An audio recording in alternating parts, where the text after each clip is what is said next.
and so he blasts Bivol on the chin, and it partially hurts Bivol just a little bit. You can see him step back a little bit, shaking tiny. He wasn't hurt bad.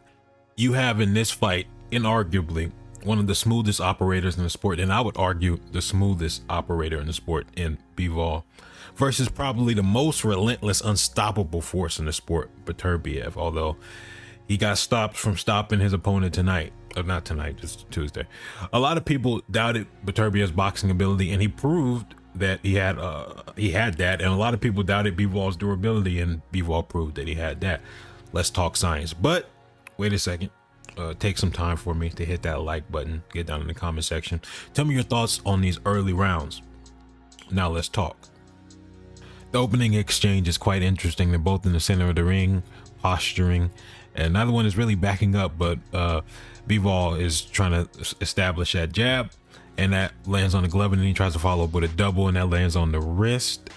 And then Beterbiev backs up a little bit, and he's going to step in with his own jab, and then Bivol is going to try and counter over top, right?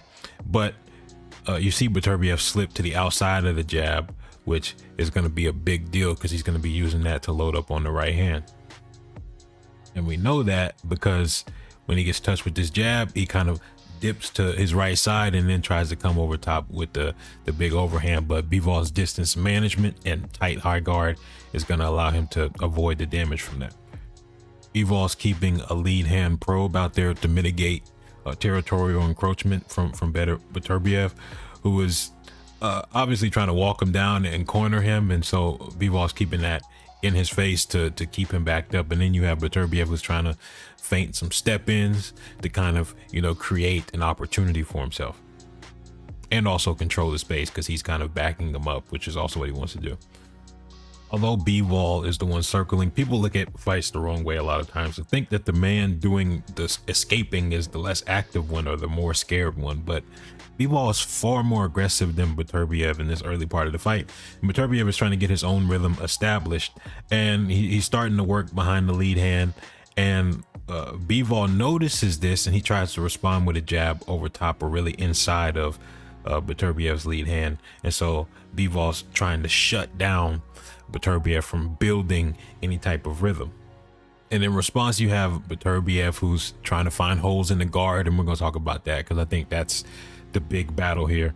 Beterbiev smacks around the guard, and he knows that Bivol's keeping the elbows high, and so he's following up with a jab to the body, and that's going to be his primary weapon in this first round. He's going to feint up top, bring the guard up top, and jab to the body. They're both trying to fill out each other's rhythms. That's why the first round is called a feel out round. They're also trying to fill out each other's reactions as well. Beterbiev throws out one probe right there, and Bivol kind of does a step in feint, and then he throws out another one. And it seems like Bivol's not really doing anything, but he's also reading Beterbiev's rhythm, and he's getting ready to respond. How do we know that? Because first time, nothing. Second time, nothing. Third time, he raises that right glove to catch that potential jab and then steps in with his own. But Beterbiev is also trying to see if he's going to try and respond. And that's why he's able to get out of the way, because Beterbiev is expecting a response. And now in this part of the fight, which is this little section, we have Bivol stepping forward, and he's getting comfortable responding to Beterbiev's probes, jabbing, stepping inside. He's circling towards Beterbiev's right, which means he's getting away from the jab. And that can line him up with the right hand, but right now he's willing to take that risk because it's a jab battle, so he wants superior positioning in that type of battle, following up with the jab to the body. And a abundance of responsiveness from Bivol is necessary, because the longer he goes without responding, the more Beterbiev starts to build, and he starts to turn kind of like those probing and tapping jabs into step in probing and tapping jabs, and then that's going to turn into body shots, and that's going to turn into overhands. And so Bivol has to respond to stop Beterbiev's building process, and if he doesn't, he would have been the 21st knockout victim of Beterbiev.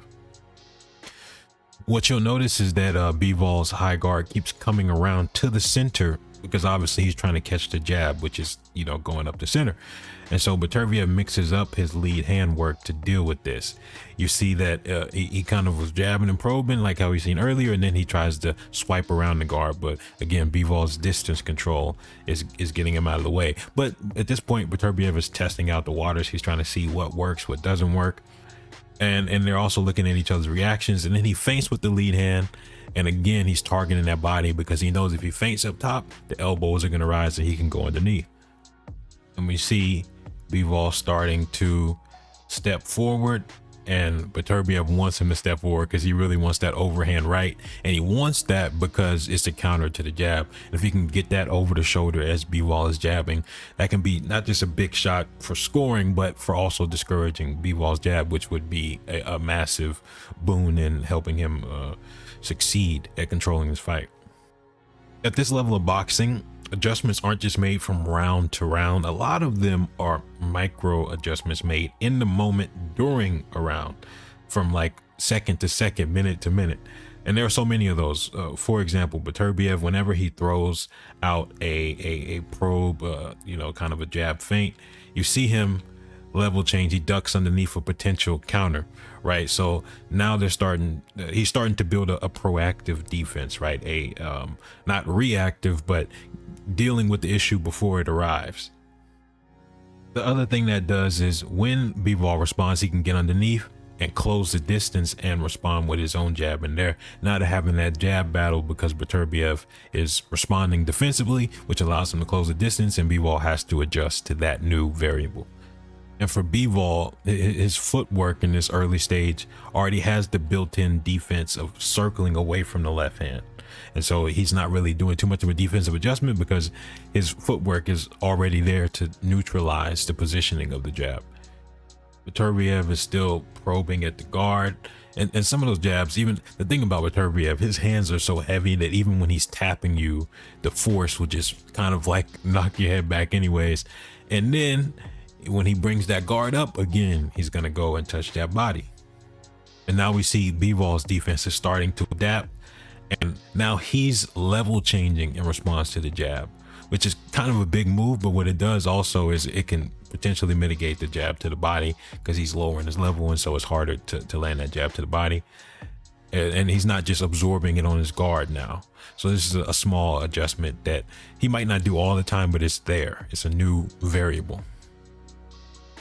Bivol is starting to get more comfortable responding to the jab. He stays in front of Beterbiev, shifts his guard a little bit to deflect that shot. Sometimes he does a parry, but he just kind of deflects it, catches it on his guard, and he steps inside, jabs towards Beterbiev. But you can tell he's getting more comfortable because his responses are going to get more aggressive and riskier. And right here, he's not countering with a jab, he's countering with a left hook, which is great shot selection. We'll talk about why.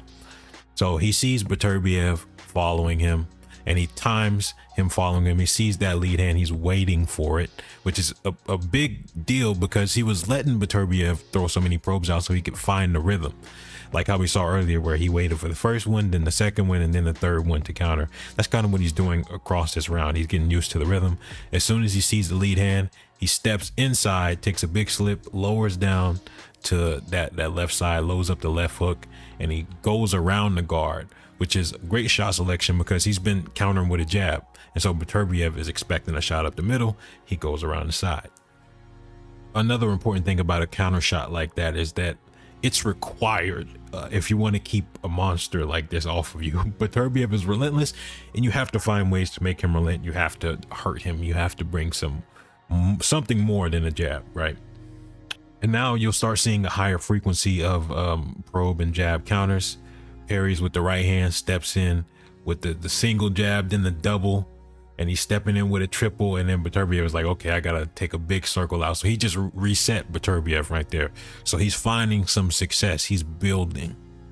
Beterbiev in the meantime landed a jab to the body, and he steps in with the lead hand feint, and you can see Bivol's guard go around to the center, and he steps in again. And you could see that Bivol really responded to that lead hand feint because his right hand goes out to parry the shot. And then Beterbiev goes around the guard and that may partially land. It looks like it mostly gets caught on the shoulder, but it's a good shot selection because Bivol's circling to the right and he's so focused on the lead hand, and so that's a good shot from Beterbiev to choose. But Bivol again is ducking low like how we saw him earlier and responding with a jab that, again, similar to Beterbiev's shot, looks like it partially lands. Now once they reset, although Bivol is the one on the back foot, that also means a lot of times he's kind of controlling when the fight happens, when at least in the rounds that he was more successful. Like in this early stage, since Beterbiev's following him, he kind of gets set before Beterbiev can, and so he's able to see the lead hand, step in, and then try and follow up with the 2 over top of the jab counter. And again, these aren't just jabs anymore. He's throwing left hooks, he's throwing 1-2s, he's building, he's getting comfortable. He also takes the initiative here, steps in, jabs through the high guard, and then feints with the lead hand to bring the guard up to throw his own cross to the body. We get the first extended exchange of the fight. Beterbiev is trying to close the distance, and you see when he's feinting, he's pulling back because he knows that a potential counter is coming. He's been having to deal with those, and so he's becoming more reactive. That's another micro adjustment. He's not just like stepping in. Now you see him pulling back, and earlier we saw the duck. The pullback is going to become more common. And then he's going to try and step in with a jab, and Bivol's distance management is so fire that he just slightly slips to the outside of the jab, and it barely misses by an inch, and then he counters with a jab that lands right on the chin, and then they both try and throw right hands and get their head off the center line, but Beterbiev lands with the wrist on the ear. It's not a super heavy shot, obviously, partially lands, and then Bivol's coming over top with a heavy swivel jab, but Beterbiev just barely gets out of the way. Even leading up to the previous exchange, you have Beterbiev being really cautious upon entry with the jab, and we have that again. You see him like pulling back when he's jabbing it, and he's gonna probe, and then boom, he's doing that so he can be ready for that almost inevitable counter jab coming his way. Earlier we saw him trying to implement the duck, and now we see him pulling back in response to the jab when he steps in with his own. And then he kind of builds on that with footwork where he steps in, but he keeps the bounce in his feet where he can kind of pendulum backwards or jump backwards. Again, Beterbiev knows that the elbows are going to be raised, so he uses that lead hand feint to step in and stab to the body. And Bivol tries to respond with his own jab. To be honest, whenever Bivol's initiating with his own jab, he's finding success. Pierces through the high guard right there. It may land on the chest, it may partially land on the chin. It's hard to say, but he backs Beterbiev up and makes him reset, and he kind of like times Beterbiev stepping around before he can get his stance fully locked in. He steps in with a jab to the body, and again, Beterbiev is kind of getting his rhythm upset. Now, the battle that is being fought in the first round is emblematic of the war being fought across the entirety of the fight, which is Bivol is trying to stave off Beterbiev, interrupt his rhythm, and just counter him, outscore him. And then you have Beterbiev trying to find or create holes in Bivol's defense, and he trying to hurt him, and that's what he tries to do right here. It's another overhand, but the trajectory is a little bit different. It's a little bit, I don't know if I want to say traditional, but it's not like a over the top trajectory. It kind of goes more around like a hook and instead, and he uses that lead hand feint to step in again because he's trying to bring the guard to the center so he can go around the side. Bivol circling, and he kind of does a step in feint, and you see Beterbiev respond with his own lead hand, and then Bivol responds with the jab, and so Bivol kind of set that up with the feint, and he brought out Beterbiev's jab. But again, Beterbiev is like hyper reactive to those jabs. Now he's really trying to pull out of the way, and he takes some steam off of that because that's kind of built in now. He's kind of ingraining that into his attack, which is a proactive defense of pulling back. Beterbiev here's the last 10 seconds, and he starts to turn up the pressure, steps in with a double jab feint so he can try and launch that overhand. But again, the distance management and tight high guard of Bivol are giving him issues, and Bivol successfully circles out. He doesn't really get hit with anything clean there. Now they're in the center of the ring, and Bivol tries to time Beterbiev stepping forward. He slips outside, throws a jab. But the thing is, Beterbiev's jab is kind of more of a frame or a post, And since Beterbiev has that lead hand there, he has like a tactile awareness of where Bivol's chin is. And so when he throws his right hand, they both head off the center line. But Beterbiev knew where Bivol was. So because that lead hand was there to help him feel where he was. And so he blasts Bivol on the chin, and it partially hurts Bivol just a little bit. You can see him step back a little bit, shaking tiny. He wasn't hurt bad, but tiny little shake right there. But he does respond with it with a counter jab. Now, Beterbiev smells blood, and you can see him shuffling forward, and he steps in with the lead hand to set up the overhand, but distance management. Bivol's not really hurt. He got slightly tiny bit buzzed, but he wasn't really hurt because he's there for the counter jab. Boom, big right hand counter. So he does a step back 1-2, pop, pop. Now Beterbiev noticed he was injured. That's why he rushed in like that. But obviously he misses big, and he's like falling off balance, and he's falling forward into that counter shot. So that makes it even more effective. Now for the AI stats, which is far better than CompuBox. We do not reference CompuBox here. CompuBox is trash. Jabber AI had Bivol outlanding him in total punches and in high impact punches in this first round.